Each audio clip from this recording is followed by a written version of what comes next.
Nzife outwardly was a perfect husband and father to his wife and children. But as Ezinne continued to live with Nzife and his family, he soon began to nurse adulterous feelings for Ezinne. He started expressing his feelings for her through gifts. Whenever the poor girl was bathing, he would walk into her, apologize and claim it was a mistake. As time went by, Nzife continued to make some illicit demands from Ezinne. And the young and naive girl was moved and deceived by Nzife's charm and authority over time.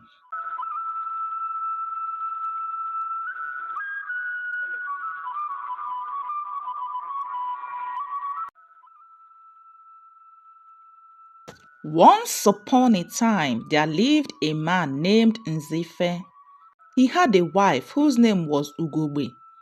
Nzife and his wife Ugogbe were blessed with 4 children: Adora, Chizoba, Ifunanya, and their last child Obinna, who happened to be a boy. Nzife had a family that seemed picture perfect according to his neighbors and friends. Nzife was a shoemaker while his wife Ugogbe sold ice fish in their local markets. The couple were always out on their businesses, and to manage their household they employed a young woman named Ezinne. Ezinne was kind and hardworking. She had come from a nearby village on Ugogbe's mother's recommendation to help her with chores while caring for the children. Ezinne's presence was a blessing to Ugogbe, who always left the house early and returned late at night. Nzife outwardly was a perfect husband and father to his wife and children. But as Ezinne continued to live with Nzife and his family, he soon began to nurse adulterous feelings for Ezinne.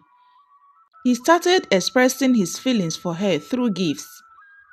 Whenever the poor girl was bathing, he would walk into her, apologize and claim it was a mistake. As time went by, Nzife continued to make some illicit demands from Ezinne. And the young and naive girl was moved and deceived by Nzife's charm and authority over time, and she gave in to his immoral demands. They started laying together and she never mentioned it to Ugogbe. Nzife promised to establish her. He made her swear an oath not to let out their little secrets to anyone, not even to her own mother. Ezinne kept their affair a secret, but it affected her relationship with Ugogbe. Though she does her chores diligently, but she stopped being comfortable around Ugogbe. Ugogbe sensed some act of discomfort in Ezinne but could not fathom what the problem was. Each time she asked her if there was a problem, she told her there was none. Nzife continued to lay Ezinne, and it remained hidden from the eyes of his family and neighbors. Months passed and Ezinne found out she was pregnant, and then told Nzife about the pregnancy. Nzife, who knew the consequences of his actions and what it would do to his reputation, decided the pregnancy must be terminated. He provided Ezinne with herbs purported to induce a pregnancy. Ezinne was scared of death, and so she refused to take the herbs. But after much persuasion from Nzife, she reluctantly took the herbs, and not long after she took the herbs, complications arose. She suffered intense pain and bleeding. Nzife, who had left his shop to come home and carry out this process, ran out of ideas on how to control the bleeding. When Ugogbe got back in the night, she noticed Ezinne's distress and demanded to know what was wrong. But her husband Nzife told her that Ezinne had fever and he had given her some medications, that all she needed was some rest. Ugogbe was not convinced with her husband's explanations.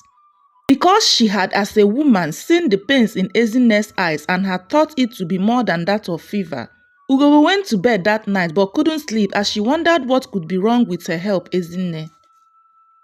She woke up at midnight and went to see Ezinne in her room, and to her surprise, Ezinne was awake, wailing in pains. Concerned and troubled Ugogbe asked her how she was feeling, and she explained to her with tears rolling down her cheeks. Ugogbe, who was still not convinced, kept asking.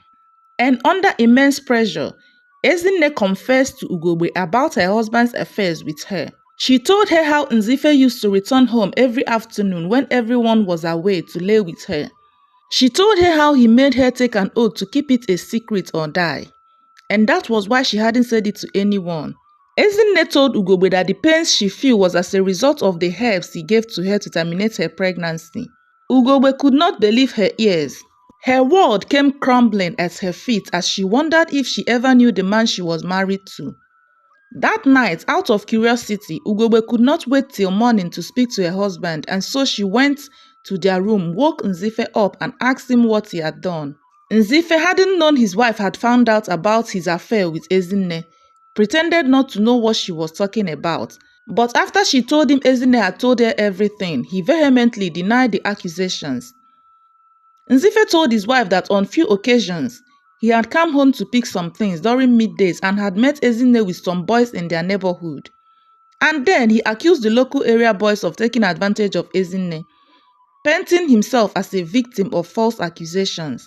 Ugogbe believed her husband without a second thought, and together they threw Ezinne out of their house. Ezinne left the house devastated. Nzife had made her empty promises, took away her innocence, and left her shattered. Years passed, and Nzife and Ugogbe's children grew up and began their own lives. Adora, their eldest daughter, married a wealthy businessman who adored her.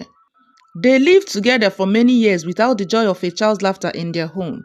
Despite their childlessness, Adora's husband remained supportive and loving as they held on to hope. Chizoba, the second daughter, followed in her sister's footsteps and married another affluent man. And like her sister, she was unable to bear children. And her husband sent her out of their home and married another woman who came in and bore him children within a few years of marriage. Chizoba got married again to a rich man from their village, and yet couldn't bear a child for him. Ifunanya, their third daughter, lived a different life. Unlike her sister, she didn't get married quite early. She was an independent woman living in a big city where she moved around with different caliber of men, both single and married. Her relationship with the men resulted in unintended pregnancies, which she terminated, and when she finally settled down, she too found herself unable to conceive. Ifunanya knew her married sisters had been unable to bear children in their marriages, but she never thought that would be her fate, as she was always getting pregnant as a single woman. But now that she was married, it seemed as though the babies would not come. Ifunanya wondered if there was something wrong with their family. In the village, Nzife's family became a topic for discussion. The villagers rumored about the string of childless marriages in his family. The gossips continued until it flew into Nzife's ears. As the people began to mock him for his children's childlessness, they said he must have used their wombs for sacrifice. Nzife was troubled by the accusations leveled against him concerning his children's childless marriages, and so he became desperate for answers. He sought help from various sources, but none could explain the misfortune that had befallen his family. One day, while Adora, Nzife's first daughter, was going home from the market, she met a blind beggar by the roadside. She gave the little girl some money, and the girl called her by her name and said to her, "Adora, daughter of Nzife the shoemaker, you have been married for 16 years and yet no child to show for it. Despite this misfortune, your husband Ifeanyi still loves you. But I want to tell you that your father Nzife is the cause of the childlessness you and your siblings face. You must go home and ask him about Ezinne, the girl that lived with your family while you and your siblings were younger. Your father Nzife had taken away her innocence, destroyed her unborn child and cast her out. And now you are reaping the consequences of his actions. And until he made peace with Ezinne, you and your siblings would never hear the cry of a child in your homes." Adora's heart was broken by the revelation. She first told her sisters about the blind girl's revelation, though they were very much younger at the time Ezinne left their house, but they remembered Auntie Ezinne as they used to call her. The sisters traveled to their village and told their parents about the blind girl's revelation. Nzife at this time could not deny his evil deeds. He knew he had to seek forgiveness to avert the cause of childlessness in his household, and so he confessed to his sins and asked that his wife Ugogbe forgave him for lying to her when the whole thing happened. He decided to set out on a journey to find Ezinne. He was eager to right his wrongs. Nzife and his wife Ugogbe went to Ezinne's village, but learned that Ezinne had moved to the city after leaving their house. They made a long journey filled with uncertainties, and as they journeyed, Nzife realized the pain his selfish desire had caused not only to Ezinne but his own family.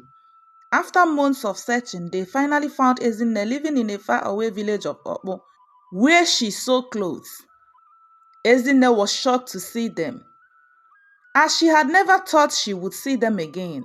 Nzife and Ugogbe fell to their knees as they begged for her forgiveness.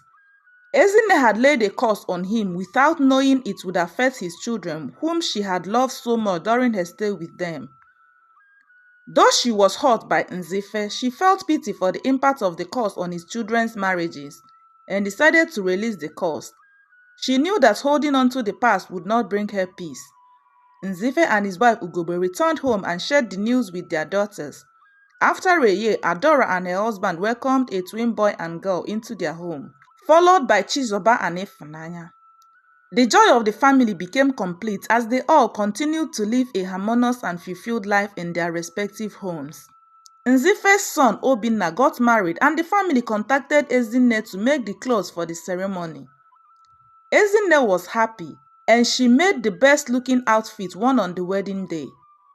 Every day in Nzife's workshop, he told his story and life lessons to young men, as he advised them to be faithful to their partners and honor the commitments they made. He urged them to think in the moments of temptation about the ripple effects that their action could have on those they love.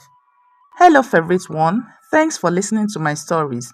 Your support means the world to me, and I couldn't do this without you. Your likes, comments, and shares keep me motivated to create more stories.